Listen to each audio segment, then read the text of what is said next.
This is the K95.3 Sports Show podcast, brought to you by the Fan Zone in Wilmer's Candy Mall.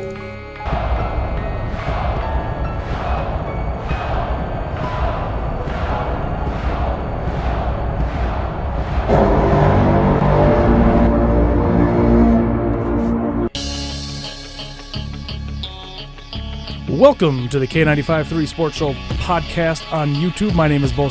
I am your host. As usual, if you like what you hear, please hit the subscribe button. If you're on your cell phone, hit the bell button, and you'll get push notifications every time a new episode hits every Wednesday morning around 9 o'clock.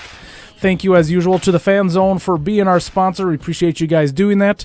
Still looking for Wild and T-Wolves fans. If you're a big Wild and Timberwolves fan and you want to come on air here and talk with me on the show, please email me at k953sportshow@gmail.com. That's k953sportshow@gmail.com. We'll go ahead and get into the guests here. I brought my dad here. Rolf Standfuss is back for the second part of the season review. Welcome, Dad. Yeah, I'm here. I also brought a hanky along to cry a little bit, but we'll do that later. It sounds good. And then also brought back Dr. Brian Paulson to also include in the season review. How you doing today, Dr. Brian? Great. Good to be back. Thanks for having me again. I feel like I'm a little outnumbered here with you guys, though.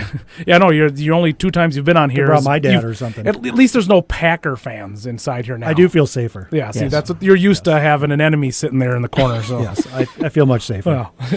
No enemy over here. Yeah, exactly. So, well, let's jump right into the offense review. We'll kind of start with some of the easier ones first, and which I think aren't going to be as much talking about. But so we'll go ahead and start with the running backs.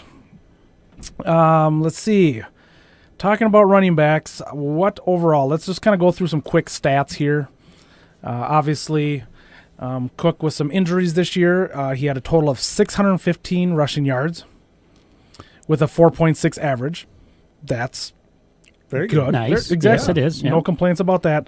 2 touchdowns, 40 receptions in that short period of time. That's pretty decent. For 305 yards, a 7.6 average.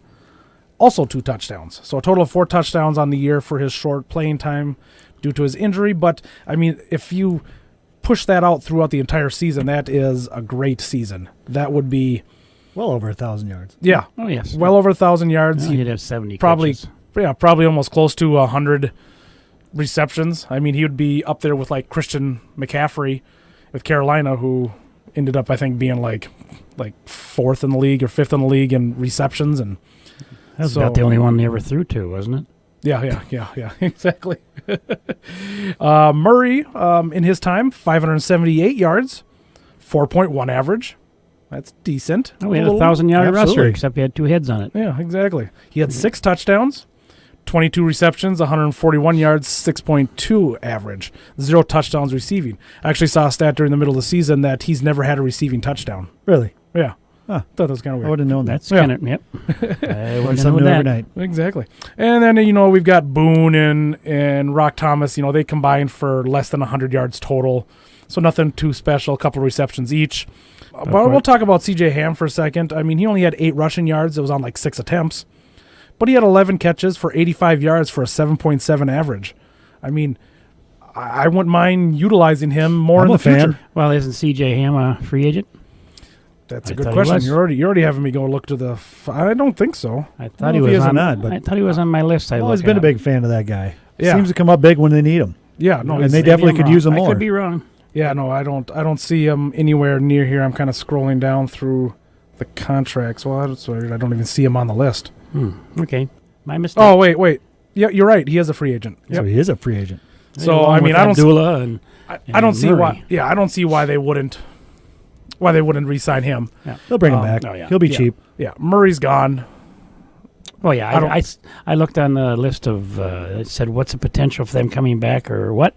And first one was Murray, and it was gone at the bottom. Yeah, he is. I mean, he wants to be a starter. Yeah, and if he's going to be a backup, it's going to be a more of a share. Because let's be honest, once Cook came back and Cook was healthy, it was probably about 85% Cook. Wouldn't you say? Oh, yeah. I'd say that. But did you also notice Murray kind of,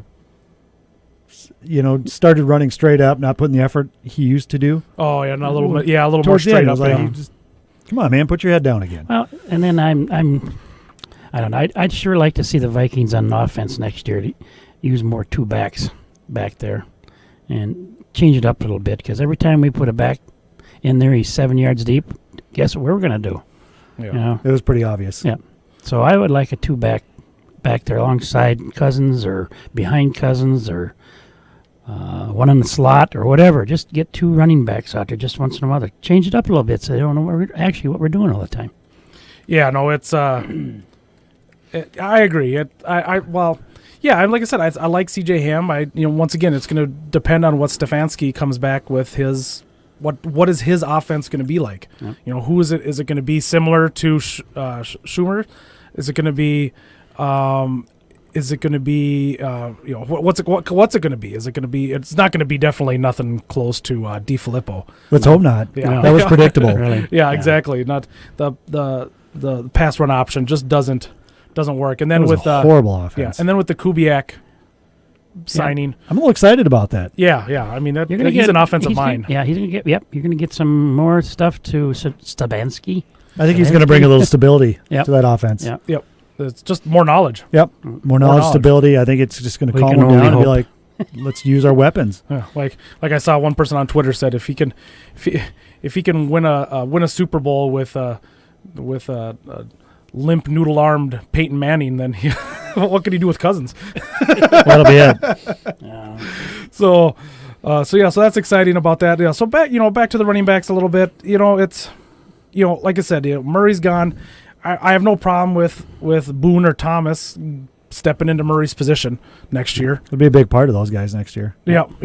So that'll be a fun matchup to see during the preseason, to see that battle for the backup. They got some position. skill. Yeah, they do. It was fun to watch in preseason. They had some nice carries during the season. Yeah, and they both run hard.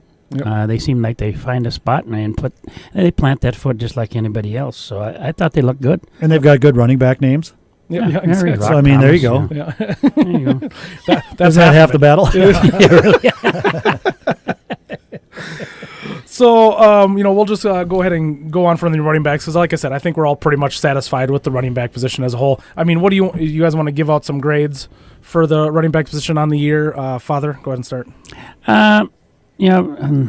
Since we didn't have a 1,000-yard rusher, of course, I think it would have if Cook would have been all year. But I'm going to give him a B, a strong B, maybe B plus. Yeah, I don't know. Brian? I'd give him a B plus, especially with what they had to work with. I mean, let's face it, us three in here probably could have done a little better job opening holes for them than our current offensive line. So, no fault of their own, really. I mean, they did well with what they had. Very well, I thought. Yep. No, you guys, for me, hit the nail in the coffin. Nail in the head. Yeah, there you go. I know. I also said B plus. So let's jump on over to the wide receivers. Obviously it was pretty huge season for Thielen and Diggs. We all know about that. Just to kind of run down a little bit of their stats. We'll start with Thielen, 113 receptions, third all time on the Vikings. Carter with the top two spots on that. He was tied for fourth in the NFL overall in receptions. Receiving yards, 1,373 receiving yards. That's fourth all-time on the Vikings, behind Moss 3 times. Ninth in the NFL. Okay. 9 touchdowns, 12.2 average. And we'll throw in 30 rushing yards in there just for the heck of it. And once again, all career highs for Thielen. I think it's pretty safe to say that we're overall satisfied with Thielen and what he was doing. I mean, he did kind of fall back a little bit as the season went on. Yeah, I'll be a Debbie Downer. What did he have? 10 catches. How many times did he have those 100-yard games, and how many catches did he have through those games, and then add what he had at the end? Have to be Debbie Downer once in a while, I guess. But yeah, he definitely fell off. I mean, he went. But to his thing, I mean, they pretty much all of a sudden, hey, this kid is for real. Let's double cover him, and they can do that. Probably a little easier to cover a slot receiver like he played most of the time, and then, again, you can't put all the blame on him, right? No, because let's face it. I'm sure we'll get to this, but Cousins was the most pressured quarterback in the league. Yep. Yeah, exactly. You gotta. That's the thing is you know the running back, the wide receiver especially, they need the time to get open. You know, we all saw the theatrics on the sidelines during the last game where you know Cousins was just like I don't have time I don't got 10 seconds to throw the ball. You know, it's he's trying to give that to them. So that was definitely. But yeah, he only had 2 catches against Miami, 3 catches against Chicago. So 19 yards, 38 yards. So yeah, so his season dwindled a little bit, but I think a lot of that was just people pressuring Cousins a little bit more because they knew, hey, we can't stop Thielen, so let's pressure Cousins, and that will stop Thielen. In the Miami-Detroit game too, the running game was quite a bit better. Those 2 games, so they weren't throwing as much. Throwing the ball, right? And then Diggs obviously stepped up at that point. Yeah. So Speaking of Diggs, he had 102 receptions, one which was 6th all time for the Vikings, 11th in the NFL. Just got over the 1,000-yard receiving yard with 1,021 yards, 10-yard average, 9 touchdowns, also 62 rushing yards. Also, all career highs for Diggs. So yes, obviously like I said, no complaints. And how many games did he miss again? Didn't he miss a couple games? Diggs, yes. So I believe so. Mighty fine season. Yes, I think he missed 2, didn't he? Yeah, one for sure. Let me take a quick. I think it's check 2. Here. It says 15 games. I don't know if he left early. He did one game. He left early. Yeah, that's very possible. What it was. Overall with the wide receivers, it's it's been a good year, and Robinson, they got him in, and he caught 5 touchdowns and about 15 receptions, something like that. Yeah, 17 receptions, 231 yards, 13.6 average, 5 touchdowns. But what we're missing though is that third receiver. Just gonna say that. I thought Treadwell would show up after he got his butt chewed out, but he did for one game, and then after that he just kind of faded away again. I think his biggest problem was, besides Cousins not having time to pass, I think Treadwell's problem is he'll run the pattern, but all of a sudden Cousins in trouble. He's still running the pattern. He's not coming back for the ball, and I think that's what Diggs and Thielen do, is they turn around and come back. Yep. Mm-hmm. Definitely Thielen. Diggs, sometimes I think he's down the field too far, too, and doesn't come back.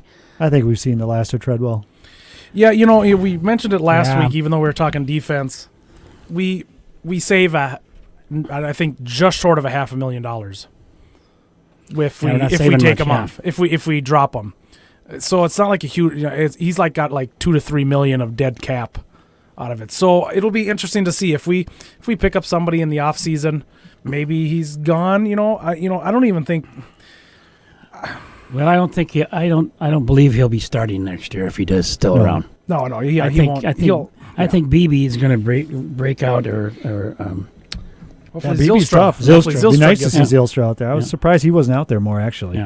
I heard PA talking about him the other day, and he said he feels that the late or the injury during the preseason really slowed him down and stopped him from getting to where he needed to be, and then by that time he was just too far back, and they stopped really looking at him. But then again, we talked about it, how BB just out of nowhere on the practice squad comes in and gets one game and he catches 4 passes for 39 yards. I mean, that was literally his only action on the season also. So it's I don't know what they're going to do really behind Thielen and Diggs. I think it's up in the air. Like I said, Treadwell, who knows? Robinson, I don't know, I like him. I mean, he's fast. He's a cute fourth stringer that you throw out there for that reason, Right. It was actually his least receptions and yards in his career. His past seasons, he had just a few more of each, but he had more touchdowns this year, obviously. We saw that. But it's just, I don't know. I really don't know where we're going to go from there. Well, you guys probably live more sports on other channels and stuff than I do. Is there any wide receivers in the free agent that a person can sign without giving them the farm? Yeah, I don't know. I think we're probably going to stay in-house right now. I really do. I think we've got some big defensive signings coming up, and I'm not too concerned about that third spot. I do think the Vikings have some in-house players that can step up. Yeah, and we'll see. I mean, you still had 2 1,000-yard receivers without that third, so Yeah. No. Yeah. And yeah, that's what I Probably the doubt. least of our worries right now. Yeah. Exactly. That's where we get to say our grades. I gave him an A-. The only reason why I gave him an A- was because we didn't have much behind the top two. But our top two were so good that it keeps it an A. What would you guys give? I give him a B+. Maybe slide to an A-, but we're still missing that third receiver, and that's what's hurting us too, I think. I could go either way with there. If I could do like a in between the A- and B+, just to What would that be? I'm not sure, but we'll go with it. I'm just going to create a whole new grade, but I think put it's half a A on top of half a B, and there you go. A-B? I think so because for what they had again, and the offensive line pressures and the quarterback, and let's face it, he's a pro. We'll get there, but first year in the system, he had not a good line. I mean, I think they did awesome for what they had again to work with. Unbelievable, really. Yep. So I'm not too worried about that whole neck of the woods. I'm not either, but it would be nice to just find that third I think so. receiver. Because well, there's no doubt. Yeah, we've got to find somebody in-house has got to step up, or they may have to go out and find something. Like you said, Zylstra was a leader in Canada. There's no reason he can't step up and be a strong third. So hopefully his injuries are behind him and he can step up. Agree. Yep. No, I agree because they'll have to re-sign Robinson if they want him. I believe BB is also a free agent. Let me see. I don't have him down as a free agent. Yeah, I don't have him either. I'm trying to find him here.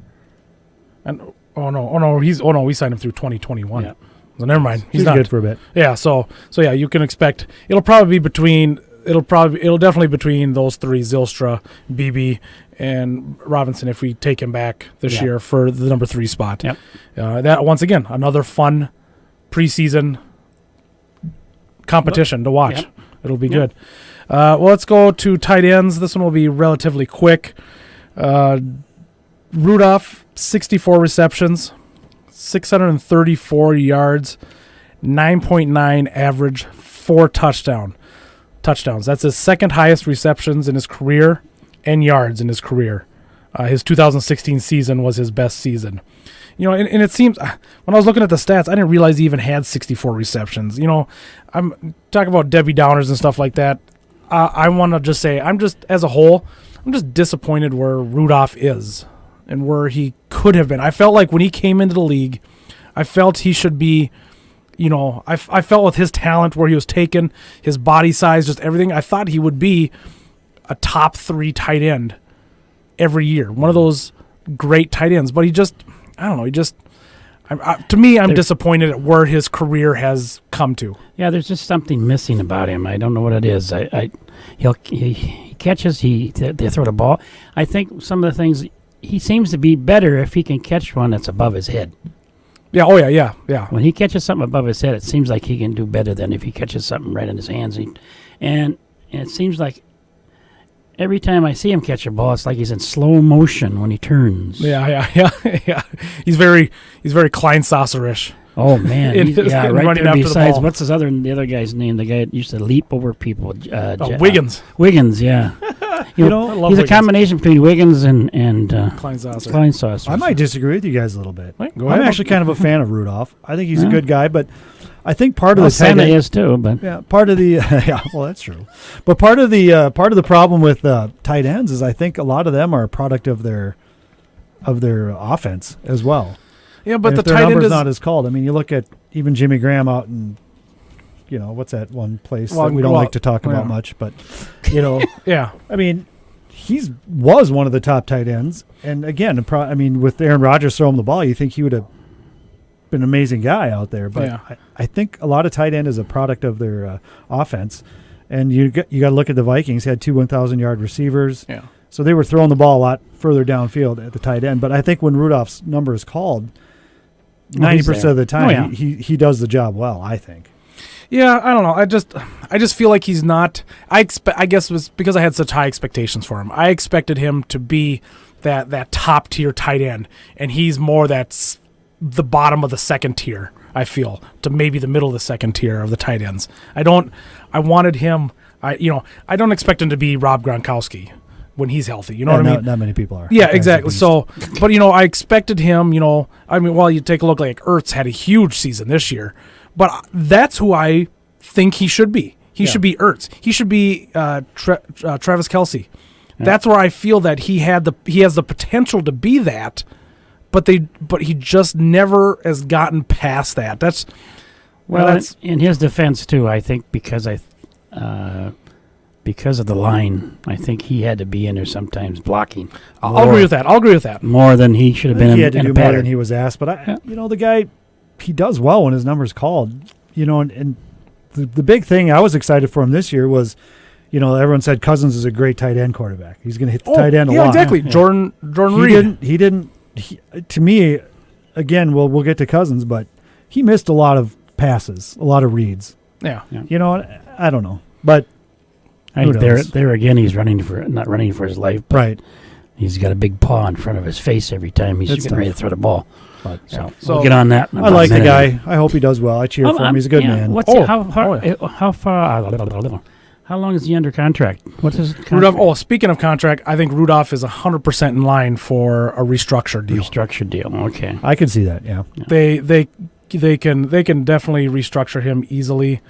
And let's see if I can find Rudolph here quick. And he's got many years left. Yeah. And then besides, you look at the rest of the tight ends we have under contract, or who was the guy that went out with the injury right away this year? Why am I Morgan? Yeah. He always seems to be in the he mix. did a good job. Yep.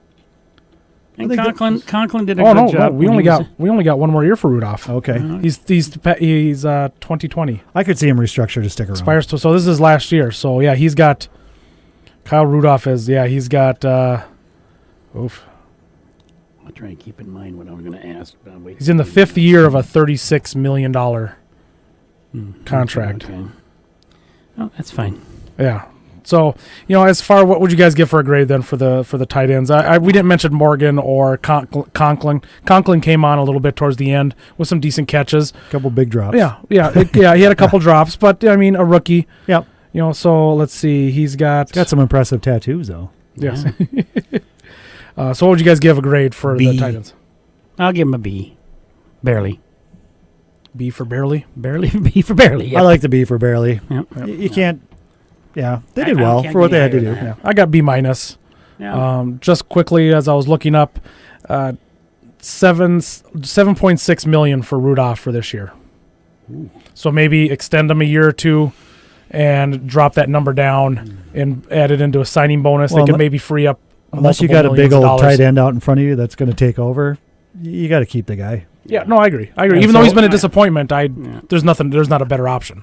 No. For me, he's been a disappointment. Okay, that's good. Yeah, just for Don't get me emotional here. Everybody else out there, make note. Well, I have a little experience playing tight end back in my old Al Bundy days, so Yeah, I was a tight end once. Yeah. So was the old man. Yep. Short one too. I'll tell you that. All right. Well, let's go to what everybody's been waiting for us to talk about: quarterbacks and offensive line. We'll start with Cousins at quarterback. That's the only one you got to talk about because everybody else didn't play. Did they? Yeah. No. He took every snap. He remained vertical most of the time. Yeah, that's one great. That's one thing nobody can complain during the game, but that's one thing nobody can ever complain about Cousins about is that he's always healthy. He's always healthy. Exactly. Guy. So 4,298 passing yards, 30 touchdowns. His first time being over 30 touchdowns. Only 10 interceptions, 99.7 rating, 70.1 completion percentage. That's his lowest interceptions since being a starter. His second highest quarterback rating ever, and his highest completion percentage ever. He's also second to Bradford in completions for the Vikings. Yep. And he's also second to Culpepper in yardage. How many fumbles? It was 7, but it was only 2 lost after for the last 10 weeks. Okay. It was that Buffalo game. It was like 2, right? 2, and then 1, 1, 1, yeah. And then after that, the last 10 weeks, he only had 2 fumbles the last 10 weeks. So that came around better. That looked better. Overall, anybody who listens to the show knows I'm a fan of Cousins and the potential he has there if he can block, if people can block for him.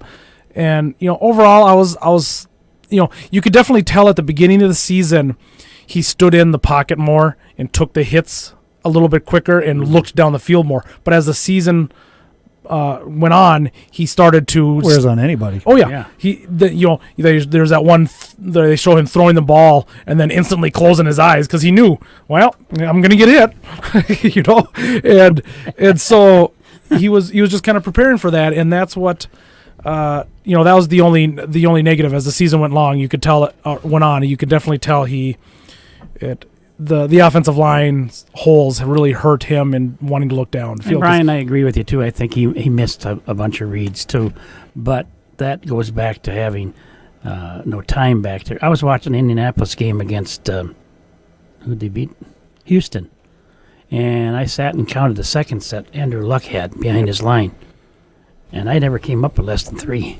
Yeah. They were worst at first. Yep. Yeah. So it just shows you. There's the hope. Right. Yep. Cousins is a conundrum, though. There's times you would, what hair I have left, I would want to pull out watching him. I mean, times he'd stand there and hold that ball, and if you would just slide 2 steps forward, it'd probably give him a second or 2. Yep. But he'd stay back, he'll hold the ball a little bit too long. And I know Zimmer got on his case about that, especially at the beginning of the year. Yep. But, there were some of those kind of plays you're like, come on, man, step up. But I'm not the quarterback on the field either. I don't know what he's thinking, but and just missing some of those reads. Even that game with Thielen, and they did get a little heated. You could see Thielen going, "I'm cutting this way," and he's doing this, and he missed Thielen. There was a lot of open spots there. Yeah, and maybe that's where Kubiak will come in too. Yep. Once again, he's used to decision making. I think. Exactly. Once again, we'll go back to him, winning a Super Bowl with an actual statue. I would love to. I would actually like to see what Cousins could do with an offensive line. He's never had one. No, I know. Yeah, ever. And that's why. And that's why I was excited because I would have never guessed the offensive line would have been doing. I didn't expect us to be a top 5 offensive line, maybe not a top 10 offensive line, but I expected us in the 15-14 range coming into the season. So that's what I was excited about because Washington always had a bottom quarter offensive line. I was like, oh, he's finally going to have an offensive line. Look what he's going to do. But then. Easton gets injured. Compton has to move. That was the big one. Sprono, I mentioned that the first time we talked. Yep. Sprono dying made a huge thing. I think that, and Zimmer mentioned that recently too, but I think that was a big kicker on the offensive line. And just as a team as a whole, losing that guy. Cousins tied for the most attempts behind Warren Moon for the Vikings at 606. That breaks down to about 38 passes per game. That's a lot of passes in a game. Yeah, that's DeFilippo. That's got DeFilippo written all over it. And he has a record. He has a record for the Vikings for 425 completions. He's number 1. Yep, that's the most ever by a Viking. So I believe that. Yeah, no, he was. We'll kind of merge the quarterback and offensive line because obviously we have been. It's kind of hard not to merge. Right. All right. And merged about 2 or 3 on that offensive line. Right. Yeah. Speaking of the offensive line. Yes. Pro Football Focus. Some people love them. Some people don't. I'm lukewarm on Pro Football Focus. They had the O-line ranked 29th in the league. I believe it. They mentioned on there 18 sacks combined between Compton, Elflein, and Remmers. 40 total sacks, 95 quarterback hits. Oof. And I had this tweet that I screenshot at the end of the Chicago game that I was waiting for this. So during the Chicago game, Cousins was pressured 55.8% of his dropbacks, a league high of 23 pressures. He had a total on the season 227 pressures for the year, worst in football. 14 per game. Well, there I agree with you, Brian. I'd love to see an offensive line in front of him. I'd like to see what he could do because he's an accurate passer. He has a heck of an arm. And he's laid up some of those passes in this year, and he was under pressure when he threw them. Yep. I was saying when he was throwing it downfield, and like I said earlier in the season, he stood there longer, but they were still pinpoint. But then he just started getting lit up. And yeah, a lot of people love to hate that guy, but you can't. I mean, look at the numbers he put up under the dress he did. Yep. Like I said, give him a mediocre line.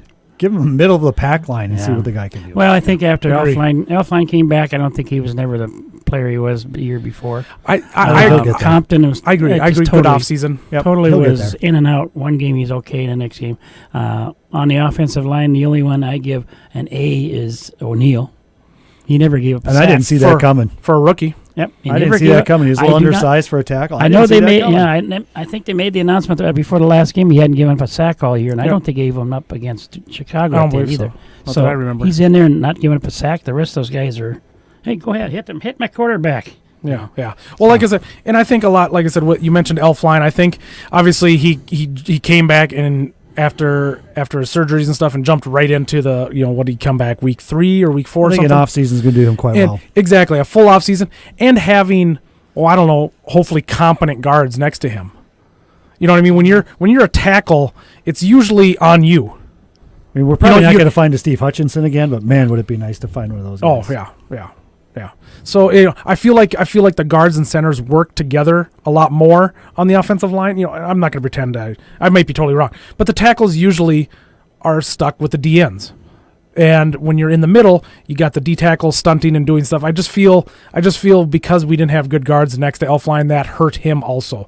But he also wasn't the best either. He gave up some bad sacks, and the line was pretty much a dumpster fire. Yeah. Really, just throw the match in there. So, yeah, exactly. So, going through, and it was a complete yard sale, and I shouldn't say that. Like I said, I like O'Neill, and I think you give Elflein an off season. Well, then Reimers. Reef is okay. Yeah. Reef is an average to above average left tackle. Reimers is the one. Isn't he the one that's played guard and should have been tackle, or was that the other way around? No, he's the one who's a tackle, and then this is the first year he's ever played guard. I guess. I think what made that a difference is that Easton didn't play. Yeah. So I think originally, I bet you our O-line was supposed to be Reef, Easton, Elflein, Compton, Remmers, but then Easton goes down. Compton moves the left guard. They're like, well, we got Rashard Hill, who played for Remmers a little bit, so let's put him in at right tackle, and then we'll move Remmers into right guard. So that's what I feel like kind of what was the down part from it. So I mean, Easton is a free agent. So but then Compton, I've heard, Hill. But I also heard that Easton is with his neck problem. I think it was his neck. Yes, his neck. Yep. Yeah. There's some question whether or not it might be career ending. Yes. So he might be gone completely. Yes, Hill is a free agent. He should be gone unless he signs for cheap just to back up. It was just 2 years ago we signed Remmers and we signed Reef to those huge contracts. Yeah. I was going on Twitter with somebody. They're like, Spielman never did anything with the offensive line. Never. No, he went out and got 2 tackles in an offseason 2 years ago. And yes, Remmers was, if you ask me, it was always just an average to below average tackle anyways. But forcing him to play a position he's never played in his life just set him up to fail. And that's on coaching, and that is on Spielman too, because he didn't have good enough depth at the guard position that we didn't have to move, or we had too much depth at tackle because we had Reef, Hill, and Remmers, and then we drafted O'Neill. I think an offensive line. You look at Indianapolis this year; they got 3 good players out of the draft. Yep. They went from worst to first. I think with the offensive lineman, unless you're going to get a big splash like a Steve Hutchinson, like the Vikes did how many years ago, and we can't afford that. You're just not going to find it. You have to go in the draft. And I don't know if this year I haven't paid much attention to the draft part of it yet. If there's a big, heavy, horrible offense, it's a horrible one. It is. I looked at some for of the guard. For guards and the guard tackles. position. The guard position is one of the worst positions in the draft this year. They got some tackles. They got some tackles that they're rating. I don't know. The Oklahoma guy. Yep. Oklahoma guy. Well, Bobby Evans. I still think you got to go Cody there. Ford. There's 2. Ford. That's the one. That's the one they have us at. And then there's that they say that all the scouts say he's a tackle in college, but he'd be a very good guard in the NFL, and that's who they have right now slated at number 18. I think 6 out of 7 draft picks ought to be an offensive line the way this year went. I mean, the last thing you want the Vikings to do is draft another defensive back and guide him for the next 2 or 3 years. Yeah. No, let's get somebody that can make an impact next year. But of course, now you got Rhodes kind of being picked on a little bit too. So now I'm not sure where he's going to be at as far as is he trade bait?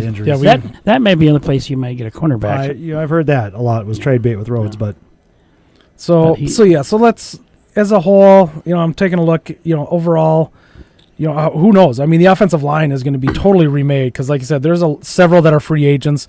And then just some backups out there too. So I mean, I know I did look at the free agent market. There's some decent guards out there that we might be able to get for cheap. Sell them on being the missing piece for our championship team. When they come up here to visit, type of stuff, and maybe can get them down a couple million. And people like Zimmer, they love the new facilities. So So let's. There was, I think there was one. I can't remember if it was Indianapolis or if it was the Chargers. Well, both are out, but their offensive line, one of the two, had played the entire season, 16 games. The tackle to tackle, they're all 16 games. Continuity is big. Yep. And that's and there again we had some injuries that, can't blame it on because I think the line overall sucked. Yeah. No. C- for me. Oh, geez, you're generous. Yeah, you are generous. Okay, D. No, I don't want to fail anybody. No. No offensive lineman left behind. Yeah. What do you get for a grade there for the offensive line? I'm going to give him a D, with the only exception of being maybe O'Neal. He did well, but he's not up there yet. And Elfline, give the guy credit. He played back, and he probably wasn't at full speed yet. So, it was a close F for me, but I'll give him a little D just because there was a couple little bright spots that hopefully give us a little hope. I'll give them the F. I'm gonna bring. There you go. I'm gonna bring out my hanky. I'll give them the F because not only because once again rated 29th, the amount of sacks, the amount of pressures, all of that, the last in the league, but they are literally the reason why we didn't make the playoffs. Why we didn't. We weren't a contender. Is that a real grade, a D minus? Yeah, D minus. Okay, well that's what I'd probably give. I I didn't know if you went below a D and just skipped to the F. What? I got some of those in high school. Did you? I Yeah, did. I got Well, D I minus. don't think I did. I don't see you getting one there, right? Yeah, I don't think you. Yeah, you. D minus in Spanish too. Yeah, all And right. trigonometry. Anything with ometry. That's when I gave up. Anything that ended in ometry. That's when I gave up geometry. When I was gave it D theology, minus. so Yeah.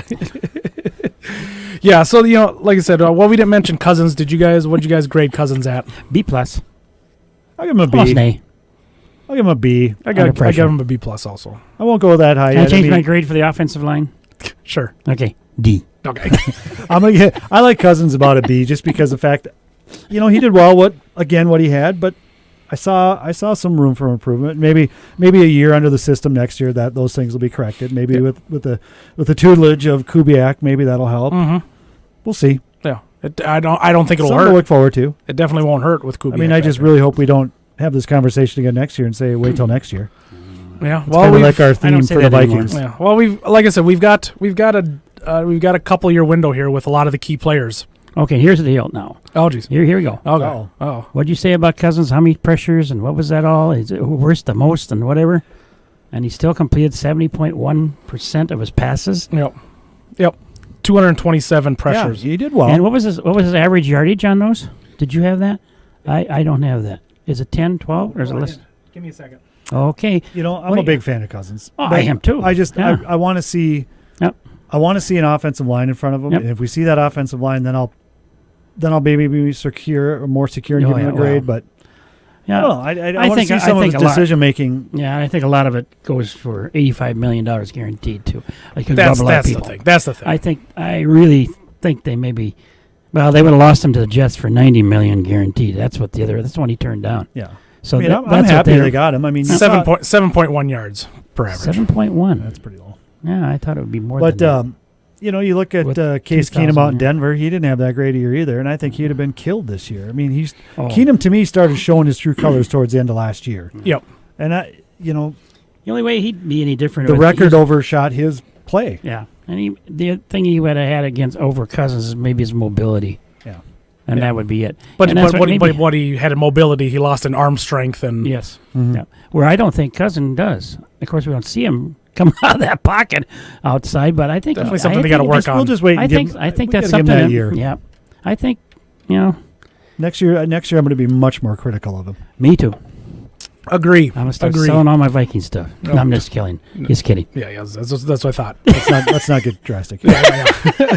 Let's not act like a Seattle fan. Just don't give me a sword. So, we'll kind of wrap it up like at that. It's the the offense of review. That was part 2 of the Vikings season review, and I will, I'm hoping to get Zylstra on for an end of the year interview here in the next couple of weeks. Otherwise, that'll pretty much complete the books for the 2018 Viking season. We'll talk more Vikings when we get closer to free agency, when we get closer to the draft, definitely. And so definitely, as the NFL is, they're good at staying in the news cycle 12 months out of the year. So even though we're done with the season review, this isn't the last time we're going to be talking Vikings.